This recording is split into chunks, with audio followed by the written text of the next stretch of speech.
Assalamualaikum warahmatullahi wabarakatuh. Alhamdulillah, nahmaduhu wa nasta'inuhu wa nasta'hidihi wa nastaghfiruh. Wa na'udzu billahi min shururi anfusina wa min sayyiati a'malina. Man yahdihillahu fala mudilla lahu wa man yudlil falan tajida lahu waliyyan murshida. Wa kafaa billahi shahida. Asyhadu an la ilaha illallah wahdahu la syarika lahu wa asyhadu anna Muhammadan 'abduhu wa rasuluh. Fa'adda al-amanah wa ballagha ar-risalah wa nasaha lil-ummah wa jahada fillahi haqqa jihadihi hatta ataahu al-yaqin. Shalawatullah wa salamuhu ala hadzal nabiyil karim wa ala alihi wa sahbihi wa man tabi'ahum bi ihsan ila yaumiddin. Allahumma ihdina ala sunnatihi wa amitna ala millatihi wa ahshurna fi zumratihi وعلى الذين أنعمت عليهم من النبيين والصديقين والشهداء والصالحين وحسن أولئك رفيقا يا أرحم الراحمين. سبحانك لا علم لنا إلا ما علمتنا إنك أنت العليم الحكيم. رب اشرح لي صدري ويسر لي أمري واحلل عقدة من لساني يفقهوا قولي. أما بعد. Dimuliakan Tuan Imam surau, surau, tuan-tuan hadirin dan hadirat yang dikasihi sekalian.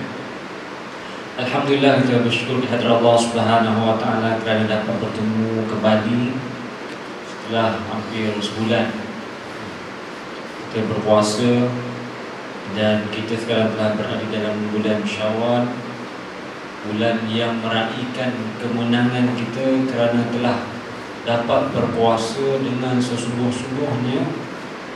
Tapi dalam bulan Syawal ini juga Allah Subhanahu wa taala nak mengingatkan kepada orang-orang yang beriman, walaupun bulan Ramadan itu telah berlalu, tetapi kata Allah Subhanahu wa taala, kamu kena puasa lagi 6 hari, sama ada bermula daripada 2 Syawal sehinggalah pada 7 Syawal, ataupun berpuasa Isnin dan Khamis sehingga cukup 6 Syawal, ataupun mana-mana hari di dalam bulan Syawal cukup 6 hari. Tak kira lah mana-mana hari dalam bulan Syawal. Kata ulama boleh. Di antara 3 perkara tersebut menjadi pilihan kepada umat Islam untuk memilihnya kerana ganjarannya yang cukup besar. Kalau puasa itu kita berpuasa selama 30 hari, dan setiap kebaikan itu digantikan kepada 10, dah 300. Tambah lagi 6 hari, jadi 360, hampir setahun tuan-tuan.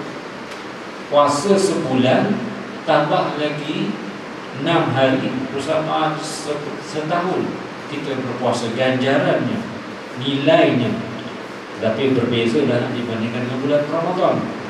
Bulan yang berganda-ganda pahala itu yang tak boleh nak dinilai, tak ada penilaian melainkan dengan apa yang dikehendaki oleh Allah Subhanahu wa taala. Sebagai contoh, saya pergi kuliah tuan-tuan, ada pergi kat tempat tuan-tuan, kampung sikit lah mengajar, bagi RM50 je tuan-tuan. Nilai orang pergi satu tempat, taklah bandar besar sangat tuan-tuan, bagi kuliah dia bagi RM800. Benda sama je kuliah juga, tapi nilai-nilai lain. Tapi kita fikir tak adalah macam tu tuan-tuan. Maknanya yang tempat 800 ni kita kena confirmkan lagi, pastikan kita dipanggil lagi. Sekali datang tuan-tuan RM800. Tempat lain ni datang juga tuan, bagi RM50 je. Dia kata ni pun dah alhamdulillah lah Ustaz, ni pun nasib baik dah ni. Tuan-tuan dia tak tahu tempat lain dah RM200. Jadi tuan-tuan ni semua nilaian. Sebab itu tuan, dalam bulan Ramadan Allah Subhanahu wa taala tidak tetapkan nilaiannya. Siapa yang berpuasa kerana Allah Subhanahu wa taala, Allah Subhanahu wa taala bagi sebanyak-banyaknya. Tak boleh nak dinilaikan. Sebab itu tuan-tuan, kalau kita menderma, satu derma yang kita tunaikan tuan-tuan, dia akan berkembang. Daripada sebiji dunia tadi tuan-tuan, dia menjadi 7 tangkai. 7 tangkai itu semua dikembang menjadi 100. Kembang-kembang menjadi 700. Dan ada yang menceritakan lebih daripada itu lagi. Tapi dalam Ramadan dengan pahala tidak ada nilai, tak boleh nak dikira, melainkan dengan kehendak Allah Subhanahu. Tapi bulan tersebut tuan-tuan telah berlalu. Sekarang ini kita masuk bulan Syawal. Bulan meraihkan kemenangan kita berpuasa, dan bulan kita meraihkan orang buat rumah terbuka. Semua buat rumah terbuka. Jadi bila nak puasa Syawal ni, tak ada habis tuan. Nak meraihkan kedatangan bulan Syawal je lah tuan. Ramai kawan banyak buat rumah terbuka. Rumah terbuka tak jadi masalah tuan. Tapi yang masalah puasa 6 bila nak mula ni, tak mula nak habis Syawal dah ni. Jadi kerana itu tuan, maka kita kena bersiap sedia. Peluang yang ada itu tuan gunakan dengan sebaik yang mungkin. Sebab yang baik itu tuan-tuan dia bukan datang selalu. Yang baik itu jarang datang tuan-tuan. Yang tak baik itu yang selalu datang tuan-tuan. Itu yang kena hati-hati. Sebab itu tuan-tuan penting pada kita sebagai orang yang beriman kepada Allah Subhanahu wa taala, sentiasa berdoa kepada Allah Subhanahu wa taala supaya hari kita tuan-tuan lebih baik daripada hari-hari yang sebelumnya.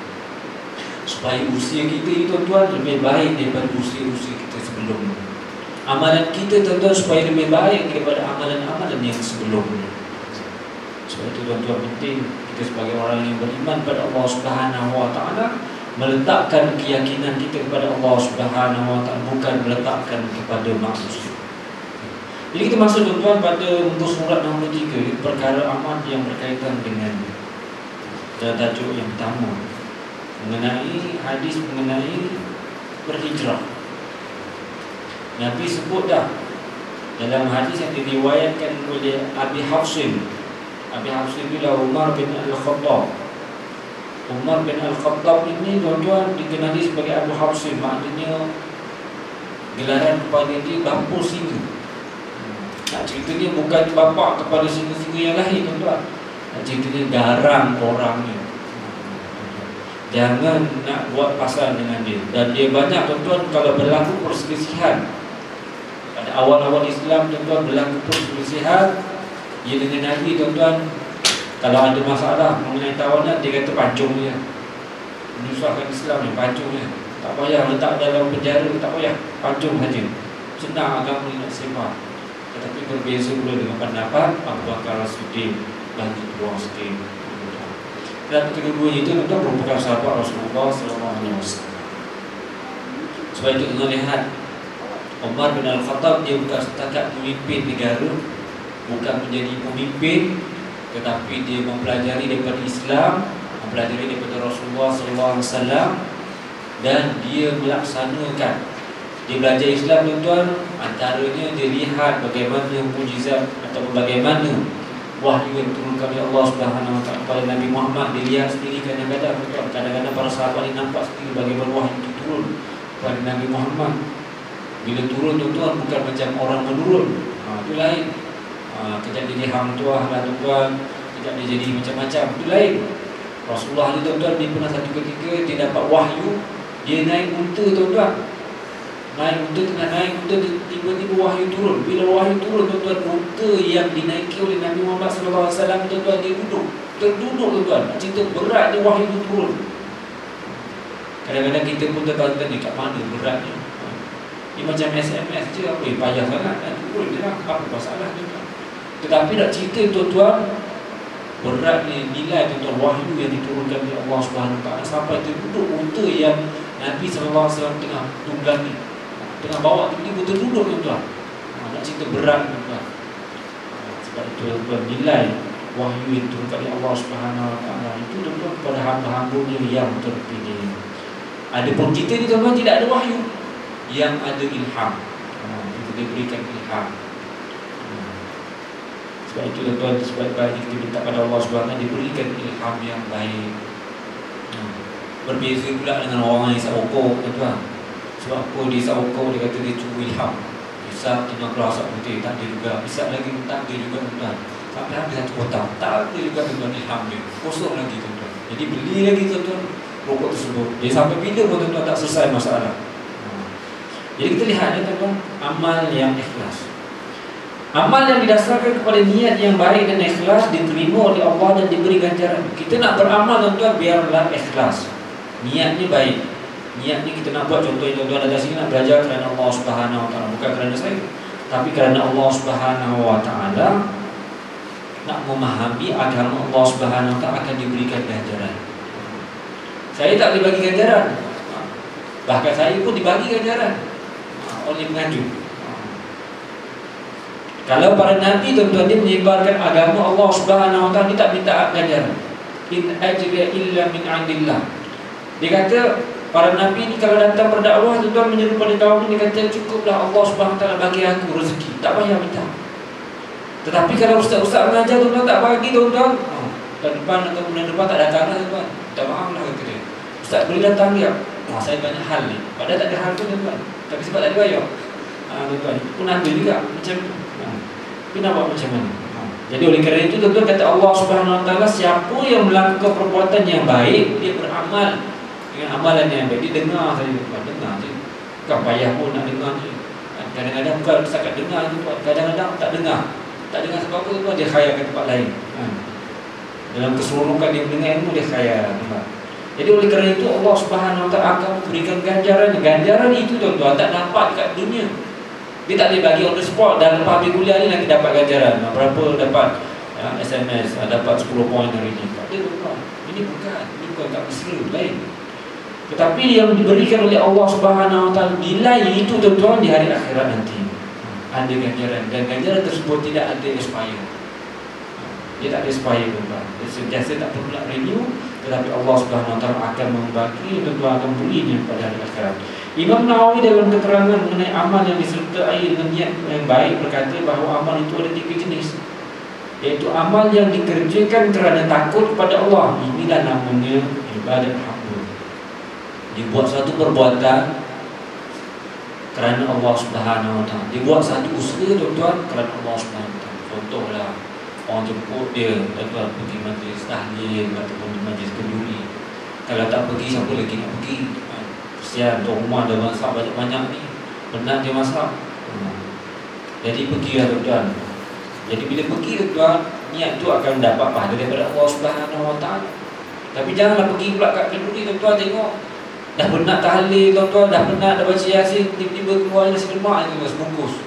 Allah, kata dia, soal ni je ke ganjarannya? Tuan-tuan, itu pulang, tuan-tuan. Kita kadang-kadang kita letak pandangan lah. Sebab kadang-kadang separuh tempat dia buat makanan lazat-lazat, ambil buffet dan sebagainya. Tempat tu dia bagi nasi lemak je. Dah lah malam dah lewat, orang ni kunjaran datang, kenduri tu makan nasi lemak je. Pening kepala, tuan-tuan. Tapi yang penting, tuan-tuan, kita nak melakukan satu amal tu biarlah kerana Allah SWT, takut kerana Allah SWT. Sebagai contoh, tuan-tuan, sembahyang. Tuan-tuan sembahyang sunat. Sebelum sembahyang fardu, tuan-tuan sembahyang sunat. Kuliah dahulu. Bila tuan-tuan sembahyang tu, tuan-tuan bukan sahaja suka-suka, tapi nak tambah pahala. Sebab apa, tuan-tuan? Bila sebelum nak sembahyang fardu, kita kena sembahyang sunat, supaya hati itu, tuan-tuan, dia datang. Hati ni kadang-kadang tak datang, walaupun nak takbir Allah, tuan-tuan. Hati ni dia terbang, dia hayal ke sana ke sini kan. Kadang-kadang dia fikir macam-macam, anak dah sekolah ke, perbelanjaan dia, tiba-tiba muncul tak pasal-pasal tengah sembahyang ni. Jadi tuan-tuan, sebab itu kena sembahyang sunat, supaya nak bagi tahu pada tubuh badan dan juga anggota bahawa kita sekarang dalam waktu nak beribadah. Tinggalkan dunia kat sebelah tu nanti. Sebab itu penting kita melakukan satu perbuatan itu. Kata Imam Nawawi, yang pertama ialah amal yang dikerjakan kerana takut pada Allah. Yang kedua, amal yang dikerjakan kerana nak mendapatkan syurga dan pahala. Amal ini disebutkan sebagai ibadat saudagar. Orang yang fikirkan keuntungan, kalau derma mesti dapat syurga punya, mesti seronok sikit ni, mesti ada pahala, mesti dapat syurga. Memanglah juga. Tetapi yang hebatnya, Allah Subhanahu Wa Taala lihat di kalangan hamba-hamba ni siapa yang mereka. Contohlah, tuan, kalau sembahyang tarawih, buat 20 rakaat, kita reka orang cuma buat je lah. Nak apa komplain? Buat saja, masalahnya 20 rakaat, tuan-tuan. Mula daripada 1 rakaat sampai 20 rakaat, tuan-tuan, dia akan habis juga. Dia bukan buat, tuan-tuan, hari ni 1 rakaat, besok lagi kita sambung 2 rakaat lagi, besok lagi kita sambung 3 rakaat. Tidak, dia sambung. Bila sambung, tuan-tuan, sampai 20 rakaat, dia berhenti lah. Kita ni, tuan-tuan, bila nak makan sekalipun, ada masanya mula makan, tuan-tuan, seronok. Dah kenyang, tuan-tuan, dia berhenti lah, automatik berhenti. Tak ada kata, tak apa, tambah lagi. Dah kenyang je, tuan-tuan. Dah nak macam muntah dah, tuan-tuan. Apa tambah lagi, undangan tu, ketang, makan lagi, tuan-tuan. Setelah kita habis pinggan mangkuk semua ni, makan semua. Kita kata, apa cerita ni, nak jadi apa ni? Sebab itulah, tuan-tuan, walaupun ada jarak, tuan-tuan, ianya akan berakhir juga. Jadi dalam Amal yang kedua ini kata Imam Nawawi disebutkan sebagai ibadat saudagar. Lain macam tuan bahas Imam Nawawi pakai. Yang ketiga, amal yang dikerjakan kerana malu kepada Allah dan kerana dilaksanakan hak hambaan dan membuktikan kesyukuran serta merasakan diri sebagai seorang yang masih di dalam kecuaian dan kebimbangan yang penuh ketakutan kerana tidak tahu adakah amalnya diterima atau tidak. Amal ini dinamakan ibadat yang merdeka. Ada ilmu pengetahuan, tuan-tuan tahu sembahyang itu wajib, berjamaah itu merupakan fardu kifayah, bukan fardu ain, tuan-tuan. Sembahyang berjamaah fardu kifayah. Tafsiran orang mudah faham kan? Seorang dah buat yang lain tak payah. Tuan-tuan. Mana imam dah ada, bila dah ada cukuplah, habislah jemaah dah, itu namanya. Yang lain alhamdulillah tak ada dah kita berdosa. Rupanya pasal ni. Jadi tuan-tuan, yang sebenar di dalam hadis Rasulullah ada menyebutkan sembahyang jemaah itu bagus kalau ada 3 orang. Sembahyang jemaah itu menjadi bagus lagi kalau ada 4 orang, ada 5 orang, ada 6. Makin ramai jemaah tuan-tuan, makin baik tuan-tuan, makin disukai oleh Allah Subhanahu wa taala. Tuan-tuan, ini penting. Jemaah ni tak semestinya sikit tuan. Dalam hadis menceritakan ramainya orang yang sembahyang jemaah, banyaklah kebaikan yang Allah Subhanahu wa taala akan turunkan. Banyaknya lagi tuan-tuan ganjaran yang Allah Subhanahu wa taala nak berikan kepada hamba-hamba-Nya. Sebab itulah tuan-tuan penting sembahyang berjamaah ini difahami oleh orang-orang yang beriman. Tak kira lah tuan-tuan, kadang-kadang ada orang dia kata, Allah Ustaz, saya tak minat sembahyang kalau Ustaz tu jadi imam, saya tak berapa seronok lah. Suara ni tak best lah Ustaz. Tuan-tuan nak sembahyang dengan suara best. Payah tuan-tuan, sedang kefarduan sembahyang itu wajib. Suara dia tu tak wajib tuan-tuan. Yang penting sembahyangnya ditunaikan, itu yang wajib. Masalah suara tuan-tuan rasa tak puas hati, boleh buka orang lain, tak jadi masalah. Yang penting sembahyang tuan-tuan kerana Allah Subhanahu. Yang penting tuan-tuan dalam sembahyang ni, dalam ibadat ini ialah memahami isi kandungannya. Kita dalam ibadat tuan-tuan kadang-kadang tidak memahami bacaan kita. Kadang-kadang kita baca macam tu je tuan-tuan, baca-baca habis, alhamdulillah gitu lah. Dan susah sembahyang. Sebenarnya tuan-tuan dalam ibadat kita ialah memahami isi kandungan, memahami apa yang kita bacakan tuan-tuan. Sebab itu tuan-tuan dalam sembahyang ini semua dalam bahasa Arab standard tuan-tuan. Bermula daripada azan sampai qomat, sampailah sembahyang, sampailah bagi salam tuan-tuan, semua dalam bahasa Arab. Tak boleh bahasa Inggeris, tak boleh bahasa Jepun tuan-tuan, tak boleh bahasa Rusia, tak boleh bahasa apapun juga tuan-tuan, tak boleh pakai. Mesti dalam bahasa Arab standard dia. Kalau nak pakai bahasa lain boleh tuan-tuan. Ini ada bahasa antarabangsa sekarang, bahasa Inggeris London tuan-tuan katanya tuan-tuan, tak sah sembahyang. Nak baca-bacalah tapi tak sah sembahyang. Nak pun kamu tak sembahyang tuan. Sebab itu tuan-tuan, amal yang ketiga yang disebutkan oleh Imam Nawawi dikerjakan kerana malu. Malu-malu Allah Subhanahu wa taala lihat amalan itu tak seberapa. Sembahyang pun selalu je, baca pun tidak, tengok mulut relax, dia tak ada macam apa pun. Tengok pun mata pun, tengok gaya sembahyang pun macam tak ada apa, biasa je. Ataupun lepas tu dah sembahyang tuan-tuan, tak ada apa-apa pun, tak ada zikir, tak ada doa, tak ada apa pun, biasa je. Habis sembahyang keluar macam tu. Amal yang ketiga yang disebutkan oleh Imam An-Nawawi, dia malu pada Allah Subhanahu wa taala, bimbang-bimbang amalan itu tidak diterima oleh Allah Subhanahu wa taala. Dan inilah rupa amal ibadat yang dimaksudkan oleh Rasulullah sallallahu alaihi wasallam ketika mana isterinya Sayyidatina Aisyah radhiyallahu anha berkata, "Mengapakah kamu wahai Rasulullah sallallahu alaihi wasallam bersusah payah berdiri sembahyang waktu malam sampailah bengkak-bengkak kedua belah kaki, padahal Allah telah mengampunkan dosa kamu yang lalu dan yang akan datang?" Yang tanya ni tuan-tuan bukan jemaah, yang tanya ni bukan para sahabat, yang tanya isteri dia sendiri. Bini tanya, "Bang, ni apa hal tiap-tiap malam sembahyang? Cukuplah sembahyang fardu." Tuan-tuan, Rasulullah sebagai pemimpin, sebagai Nabi, sebagai Rasul, dia bukan cerita masalah nak bina manusia, dia bukan cerita bagaimana nak bina masyarakat, dia bukan cerita bagaimana wahyu yang turunkan oleh Allah Subhanahu wa taala, tapi dia nak bina dirinya juga. Dia nak bina diri ni, walaupun Rasulullah sallallahu alaihi wasallam itu telah diampunkan dosanya, dah diampunkan dah. Kata orang tu kalau dah ampun, tuan-tuan dah dapat dah waranti kad dah, boleh masuk syurga dah, masuk lah, tak ada masalah. Tak mati lagi dah, tapi dah dapat kad waranti ni.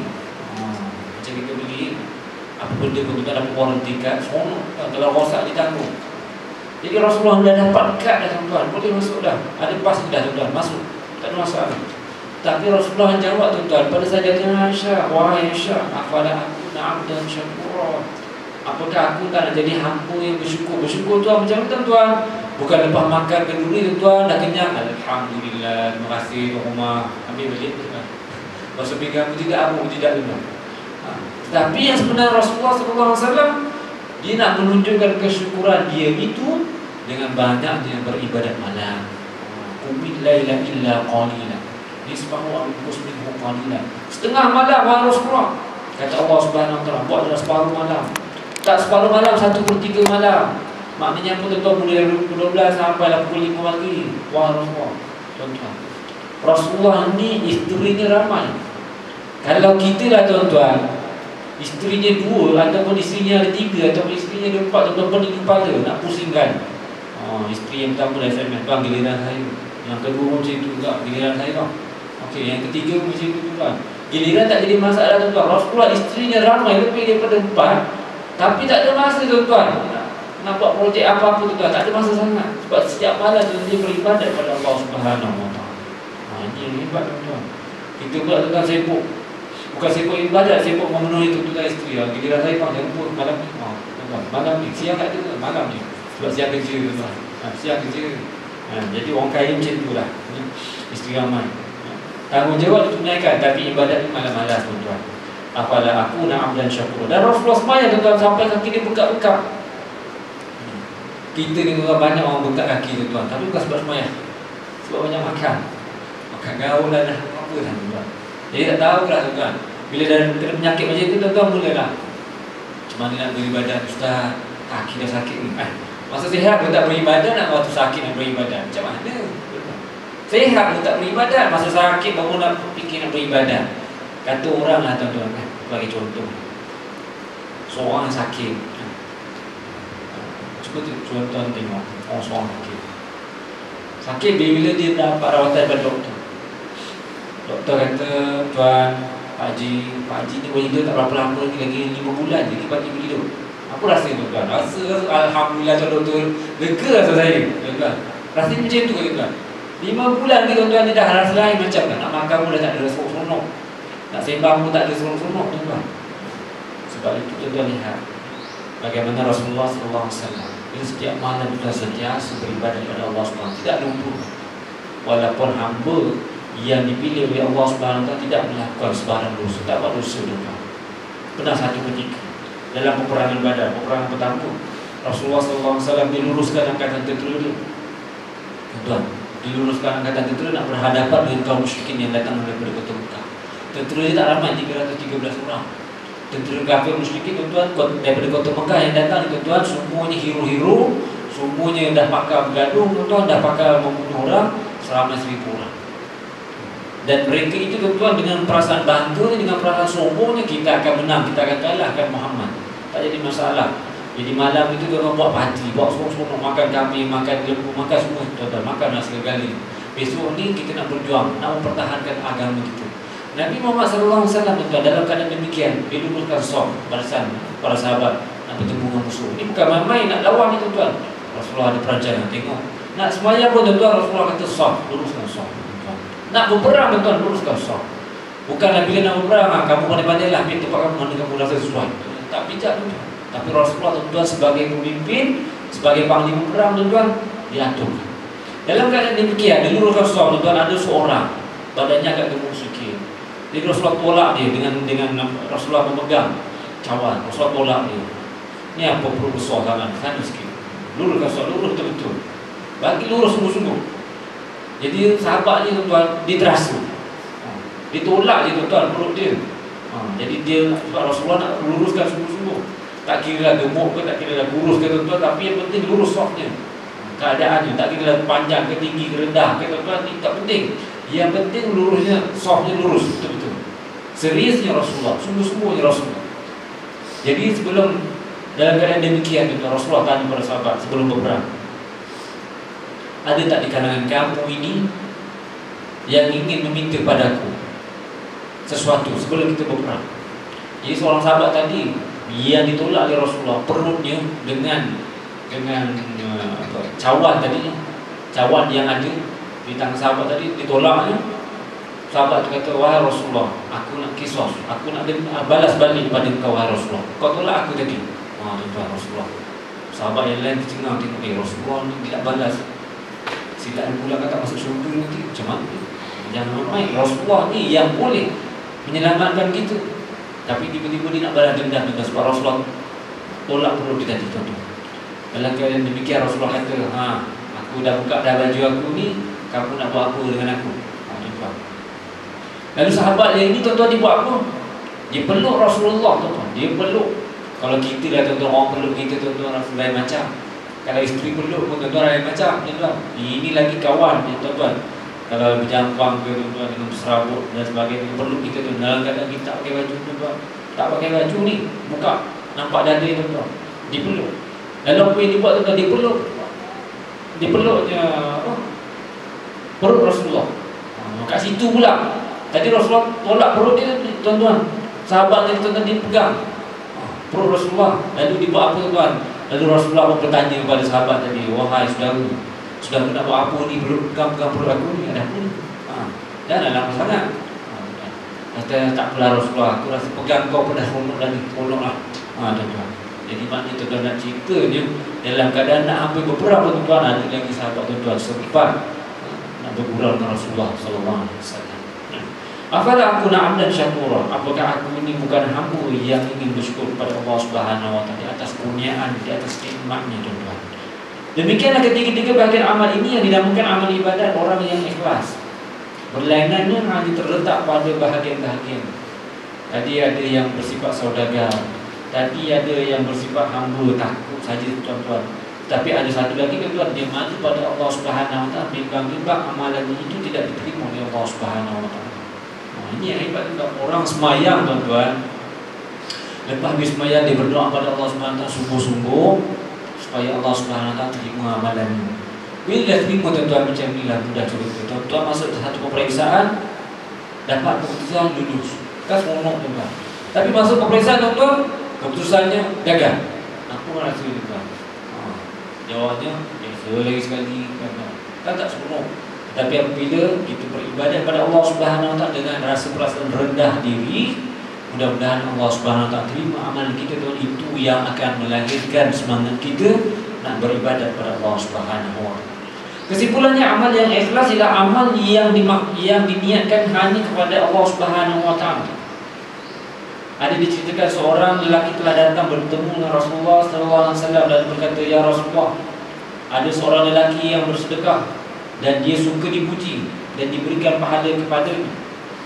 Ada orang, tuan-tuan, dia rajin berderma, tapi dia minta dipuji, disebutkan nama dia. Siapa yang derma tadi? Disebutkan nama dia, tuan-tuan. Rasulullah SAW tidak dapat berkata apa mengenai orang tersebut sehinggalah diturunkan ayat ini dalam surah Al-Kahfi ayat 110. A'udzubillahi minasyaitonirrajim. Faman kana yarju liqa'a rabbih falya'mal 'amalan shalihan wa la yusyrik bi'ibadati rabbih ahada. Kata Allah Subhanahu wa taala, maka sesiapa yang mengharapkan pertemuan dengan Tuhannya, siapa nak berjumpa dengan Allah Subhanahu wa taala, kata Allah Subhanahu wa taala, ini tiket, tuan-tuan. Sebab nak bertemu dengan Allah Subhanahu wa taala, kata Allah Subhanahu wa taala, mengikut pegangan mazhab Ahlussunnah wal Jamaah, orang Islam ini, tuan-tuan, dia boleh bertemu dengan Allah Subhanahu wa taala ketika mana manusia itu dapat masuk ke dalam syurga. Boleh masuk dalam syurga, tuan-tuan. Nabi SAW ketika dia Isra dan Mi'raj, tuan-tuan, bertemu dengan Allah Subhanahu wa taala, dalam hadis meriwayatkan Nabi tak bertemu dengan Allah Subhanahu wa taala. Walaupun Allah Subhanahu wa taala menurunkan wahyu, bertemu, maknanya dia bercakap dengan Allah Subhanahu wa taala. Dalam kefarduan dia menyuruh Rasulullah supaya sembahyang 50 waktu ke atas umatnya, tuan-tuan. Tetapi ulama mengatakan bahawa sebenarnya ketika itu Allah Subhanahu wa taala lindung keadaannya. Tak boleh tengok, Nabi Muhammad pun tak boleh tengok lagi, tuan-tuan. Sebab hanya akan diberikan apabila manusia itu masuk ke dalam syurga Allah Subhanahu wa taala. Itu nikmat. Dan nikmat tersebut, tuan-tuan, hanya untuk orang yang masuk syurga sahaja. Pernah satu ketika Nabi Musa AS, dia nak jumpa Allah Subhanahu wa taala. Wahai Tuhanku, aku ingin melihat wajahmu, Tapi kata Allah Subhanahu wa taala, sesungguhnya kamu wahai Musa lan tarani, kau tak dapat lihat aku. Kata Allah Subhanahu, kau tak boleh lihat aku. Maknanya bukan permintaan Nabi Musa AS itu ditolak oleh Allah Subhanahu wa taala. Macam saya tengok tuan-tuan, tak jadi masalah, tak ada apa masalah pun, tak ada apa-apa halangan pun, direct saja. Tetapi kata Allah Subhanahu wa taala, lan tarani innaka lan tarani, sesungguhnya kamu wahai Musa tak boleh lihat aku. Kata Allah Subhanahu wa taala. Tapi Nabi Musa kata, wahai Tuhanku, bagilah peluang, tunjukkanlah juga. Allah Subhanahu wa taala pertama kali dia kata, tuan, tak boleh, sebab kamu tak ada kemampuan nak lihat aku. Lalu apabila Allah Subhanahu wa taala kata, wahai Musa, kalau kamu nak juga lihat wajah aku ni, macam mana rupa aku ini, maka kau lihatlah ke arah bukit tersebut. Bila Nabi Musa nak tengok pada bukit tersebut, tuan-tuan, terus pingsan. Tak sanggup nak lihat, tuan-tuan, terus pingsan, tuan-tuan. Lepas tu bangun saja, tuan, dia mengucapkan subhanallah. Bangun daripada pingsan, tuan, mengucapkan subhanallah. Ingat balik, tuan. Tapi kalau kita pingsan, tuan, sama ada sebab darah tinggi dan sebagainya, tuan, tanya lagi. Ingat lagi tak nama siapa? Dekat mana ni? Masih hidup lagi ke? Siapa ya yang sebelah saya ni? Itu yang diingat. Tetapi Nabi Musa AS, tuan, dia ingat subhanallah. Ingat pada Allah Subhanahu wa taala, jawapan, tuan, lain. Itulah ciri-ciri orang yang beriman, tuan. Itulah ciri-ciri orang yang ada keistimewaan daripada Allah Subhanahu wa taala. Kata Allah Subhanahu wa taala, siapa yang nak mengharapkan perjumpaannya dengan Allah Subhanahu wa taala, hendaklah dia mengerjakan amal soleh dan janganlah dia mensekutukan seorang pun dalam beribadah kepada Tuhan. Maknanya tuan-tuan nak melakukan ibadah hanyalah kerana Allah Subhanahu wa taala. Tuan-tuan sembahyang kerana Allah Subhanahu wa taala, bukan kerana tengok siapa ni tak ramai nak sembahyang lah, kita sama-sama ya. Dia pula buat fatwa, tuan, dia pula buat panduan. Sedangkan kewajipan itu, tuan, terlaksana ke atas setiap orang yang mukallaf, yang merdeka, yang waras, yang telah akil balik, tuan-tuan, dan juga seorang Islam. Dia harus sembahyang, wajib sembahyang. Sebab-sebab yang merosakkan amal, di antara sebab yang merosakkan amal seorang ialah perasaan keheranan dan kagum dengan amalnya. Dia rasa hebat, tuan-tuan, amalnya. Allah Akbar, alhamdulillah lah kita ni lalu dia kat surah banding yang sebelah sana tu asyik tak pernah datang je, tuan. Dia rasa seronok dengan diri dia sendiri, tuan. Orang perasa sendiri, tuan. Asyik baik lah. Kita ni je yang rajin, dia sana tu malas. Ada je alasan, kalau tengok je adalah dia macam-macam alasan ni, tak pernah jumpa, tuan.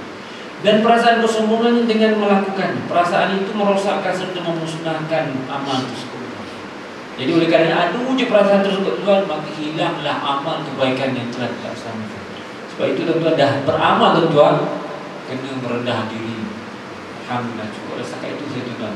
Tak payahlah kata tambah-tambah lagi, tuan. Ini kurang ni, saya sebenarnya banyak lagi. Saya buat yang lain, tak payah cerita lah, tuan.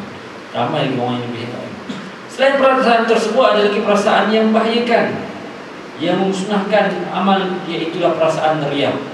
Sayyidina Umar radhiyallahu anhu pernah berkata kepada Muaz bin Jabal yang sedang menangis, kenapa engkau menangis? Jawab, kerana ada hadis yang aku dengar Rasulullah menyebutkan bahawa yasiru riya syirkun, sedikit saja riya itu menjadi syirik. Riya itu maknanya kamu cerita dia itu adalah sebangga diri. Alhamdulillah, saya juga yang jadi imam ni, yang lain bukan pandai gitu. Orang rasa bangga diri sendiri, tuan. Itu masalah, tuan. Tadi imam dah, tadi makmum, ni imam pula, tuan. Kadang-kadang tengok, yang lain ni semua di kelas WhatsApp ni, kita juga yang bagus. Dia rasa seronok sendiri. Dia tak cerita pada orang lain, tuan, tapi dia rasa seronok sendiri, tuan. Sebab itu kata Muaz bin Jabal, sedikit saja perasaan tersebut, tuan, menyebabkan syirik. Dan dalam hadis yang lain, tuan, ada menyebutkan siapa yang ada perasaan riya, walaupun sebesar biji zarah, tuan, atau besar kuman sekalipun, kecil sangat, tak nampak, kita pakai mikroskop pun nampak, dia punya riya punya, tuan. Rosak, tuan, tak dapat masuk ke dalam syurga Allah Subhanahu wa taala. Sampai sekali itu, tuan, tahap dia. Sebab itu, tuan, dalam kita beramal ibadat, tuan, kena banyakkan merendahkan diri dan bersikap tawaduk. Kena merendahkan diri. Mana yang pun, tuan, bukanlah jalan tu kena rendah je, tuan, tidak. Nanti bongkok juga payah. Tetapi maknanya, tuan, kita merasakan bahawa lemahnya kita, kurangnya amal kita kepada Allah Subhanahu wa taala. Harith al-Muhasabi berkata bahawa ikhlas itu ialah engkau maksudkan taat kepada Allah dan engkau tidak memerlukan kepada yang lain. Riak itu katanya ada dua macam. Pertama, engkau maksudkan taat kepada manusia. Sebab apa riak? Minta manusia menghormati dia. Yang kedua, engkau maksudkannya kepada manusia dan kepada Allah. Sambil beribadah supaya manusia pun tengok juga. Tadi tuan bangga tengok, wahai Tuhan tengok, aku ni juga yang bagus, yang lain tak boleh harap. Dia kata sendiri tuan. Jadi rosak tuan amal tersebut. Mulai saya samarkan ni seorang ulama fiqh ilmu tasawuf berpendapat bahawa apa yang dikerjakan kerana Allah dapat diterima dan apa yang dikerjakan kerana manusia itu akan ditolak. Jadi tuan-tuan nak buat satu perkara, satu amal, satu usaha, tuan-tuan biarlah kerana Allah Subhanahu Wa Taala.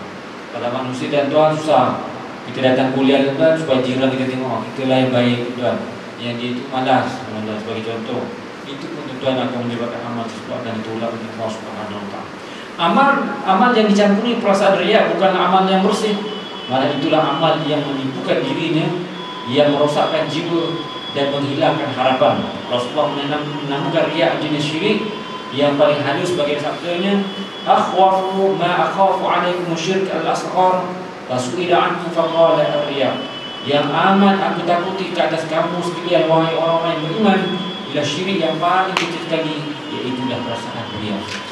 Ini kecil itu tuan, tak terasa pun tuan, tetapi kadang-kadang boleh menjadi satu penyakit. Riya itu biasanya ada pada amal, iaitu amal yang dikerjakan untuk dilihat kepada orang, dan ada pula pada meninggalkan amal, iaitu amal itu tidak dikerjakan kerana orang.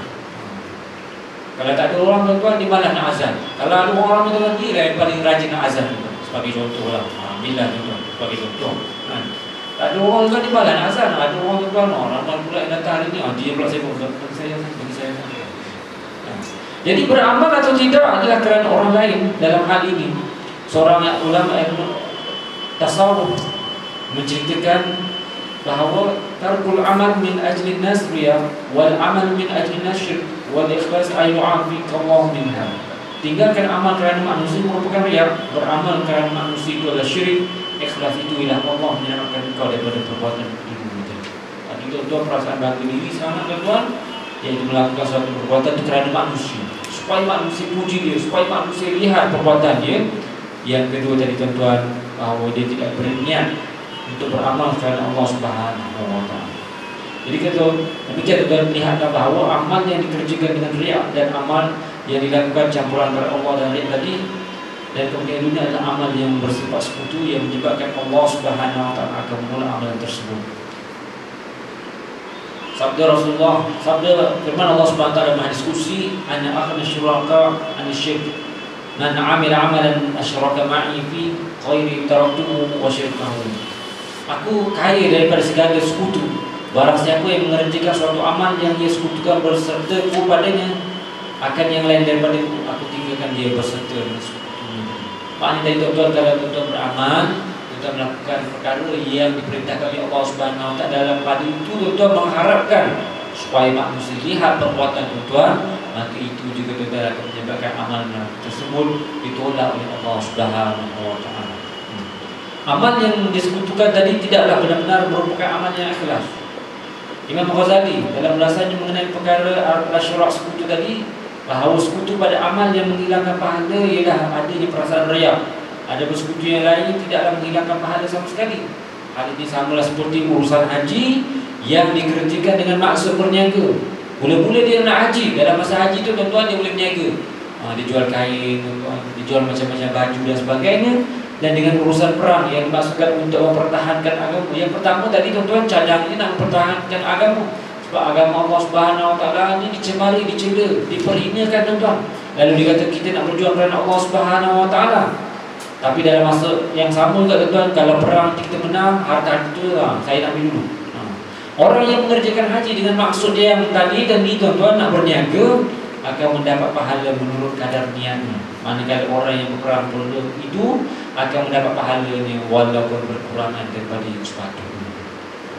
Oleh kerana itu tuan-tuan, daripada itu beliau menegaskan bahawa bagi menentukan pahala atau tidak suatu amal, hendaklah diperhatikan antara sebab yang menggerakkan amal itu. Manakah yang lebih kuat?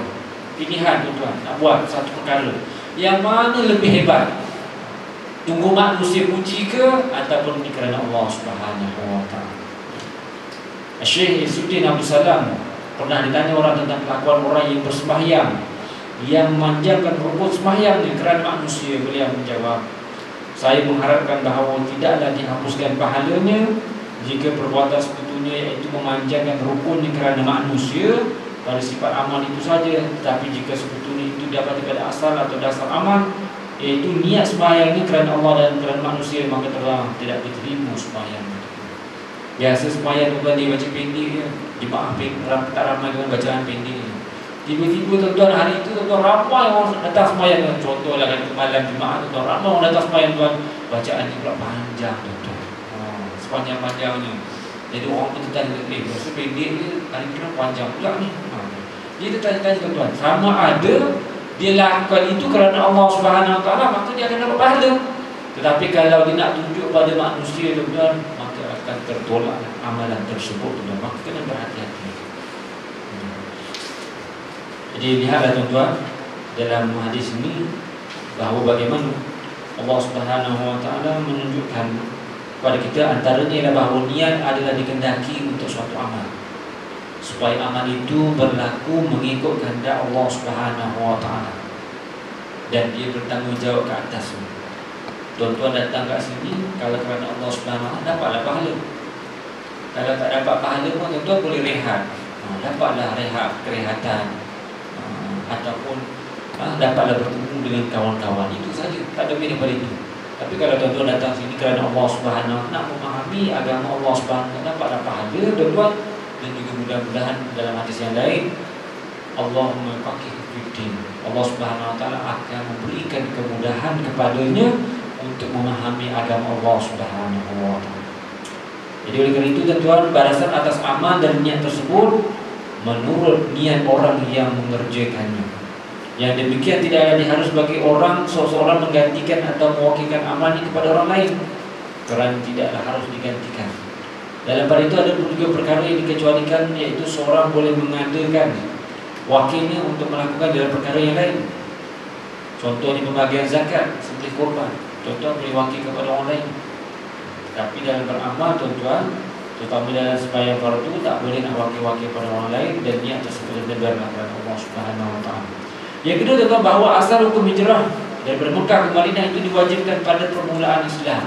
Permulaan Islam kan hijrah itu wajib, kena keluar arahan daripada Allah Subhanahu Wa Taala, bukan sebab kena penindasan saja tuan-tuan, bukan sebab Rasulullah tengok sahabat semua dah kena macam-macam tuan-tuan. Ada yang menjadi buta tuan-tuan, ada yang sampai meninggal dunia tuan-tuan, ada yang mati syahid sebagaimana keluarga Yasir tuan-tuan. Satu keluarga tuan-tuan semuanya dibunuh tuan-tuan, mati syahid.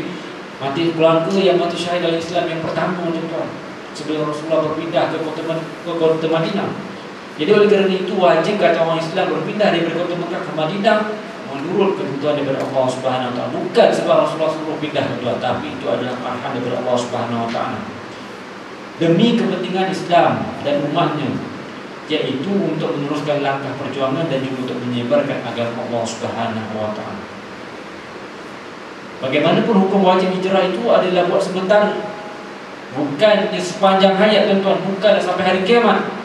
Kerana Islam tuan-tuan telah disebutkan dalam hadis Rasulullah sallallahu alaihi wasallam, hukum tersebut telah dihapuskan. La hijrata ba'dal fathi walakin jihadun wa niyyah wa idza tunzirtum fanfiru. Tidak ada hijrah lagi selepas kemenangan ini, selepas bukan kota Mekah, selepas orang Islam daripada kota Madinah tadi tuan-tuan, dia masuk kembali kepada kota Mekah tuan-tuan, Islam dah mencapai kemenangan, tak payahlah hijrah lagi. Tetapi yang ada lagi hijrah tersebut ialah kamu berjihad dan kamu berniat, dan apabila diperintahkan kamu keluar, maka keluarlah. Maka apabila Rasulullah atau pemimpin Islam tuan-tuan kata kita kena bersedia untuk berperang, maka kena keluar tuan-tuan, sambung. Bukanlah kata tak sempatlah, banyak lagi usaha tak selesai tuan-tuan. Tak boleh tuan-tuan.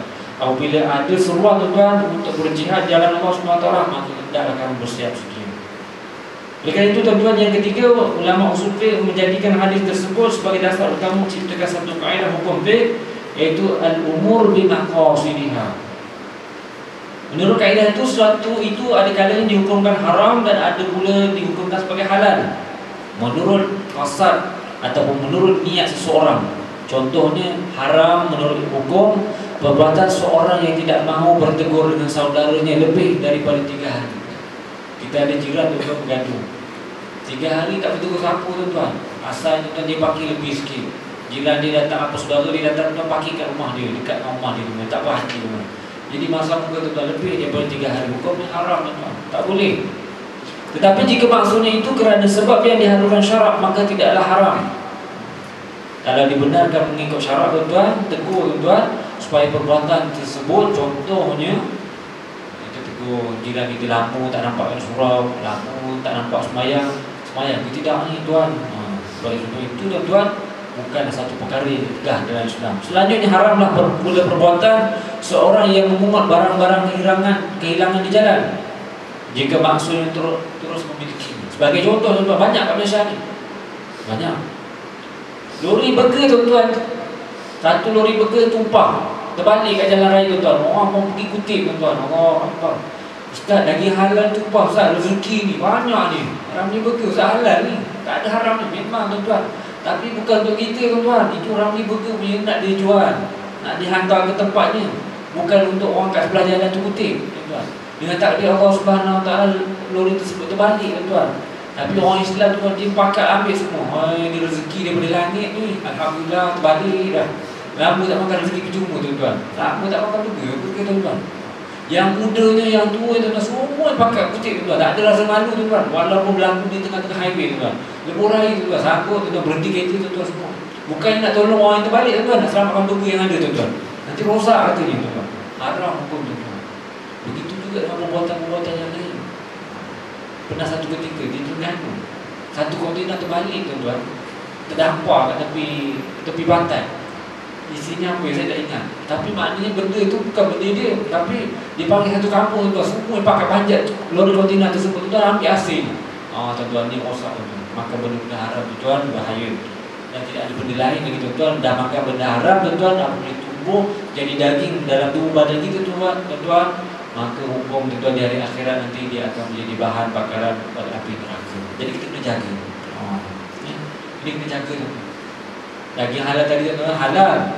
Daging memang halal, tetapi apa yang berlaku tadi tuan bukan milik kita. Itu bukan hak kita. Sepatutnya kita tolong. Kesian yang bawa tuan-tuan, yang bawa tu dah cedera parah, tak ditolong. Yang diselamatkan benda yang tak dikena tuan-tuan dalam kehidupan. Jadi oleh kerana itu tuan-tuan lihat bahawa manusia itu kena kembali kepada ajaran Allah Subhanahu Wa Taala supaya dapat menjaga dirinya. Tetapi jika untuk memeliharanya sambil berusaha memberitahu tuan haknya untuk diserahkan kepada penerima, tidaklah menjadi haram. Jadi tuan-tuan, kita kutip tadi tuan-tuan, kita bagi balik, kita masukkan balik tadi tuan-tuan, lori terbalik tadi tuan-tuan, kita masukkan balik, kita pulangkan balik sampai kita tolong pemandui cedera, dapat pahala tuan-tuan. Kita pun selamat. Itulah menunjukkan contoh tauladan orang Islam itu faham terhadap agama. Jadi sebab itu kita lihat banyak perkara manusia itu lebih mementingkan dirinya daripada dia mementingkan Allah Subhanahu. Sebab itu bimbang-bimbang tuan-tuan akan berlaku syirik kepada Allah Subhanahu. Bukan masalah ibadat saja tuan-tuan, niat itu pun sendiri tuan-tuan dah lalu. Yang paling mudah tuan-tuan baru-baru ni lori keselamatan, bawa duit shilling jatuh, terbalik, security bawa terbalik tuan-tuan, jadi orang semua pakat berhenti tuan, kutip duit shilling tersebut. Bukan yang nak tolong pulangkan balik tuan, semua yang ambil. Macam duit raya tuan, macam banyak sangat dengan duit shilling tu. Kalau duit ringgit yang tu boleh lagi kira tuan-tuan. Kalau nak makan benda haram duit shilling tuan-tuan, tanduk kutip tengah lembu raya tuan. Jadi manusia ni seolah-olah nampak dunia itu lebih besar daripada nampak pada Allah Subhanahu Wa Taala. Yang lebih malu lagi tuan-tuan, yang buat semuanya ramai kebanyakan majoriti orang Islam. Ramai kebanyakan orang Islam. Jadi ni yang disebutkan katanya rezeki usaha yang ditolak. Memanglah rezeki yang ditolak tuan. Tapi kalau perbuatan itu tidak apa yang dikehendaki oleh syariat, maka tak ada berhati-hati. Kesannya tuan-tuan bukan sehari dua, kesannya nanti tuan-tuan bimbang kepada cucu-cucu keturunan kita dan sebagainya. Jadi saya rasa cukup sekali itu saja untuk misi pada malam ini. Aku Kuliah wa astagfirullahaladzim. Wassalamualaikum warahmatullahi wabarakatuh. Kita tangguh misi kita untuk sebagai para Rasulullah.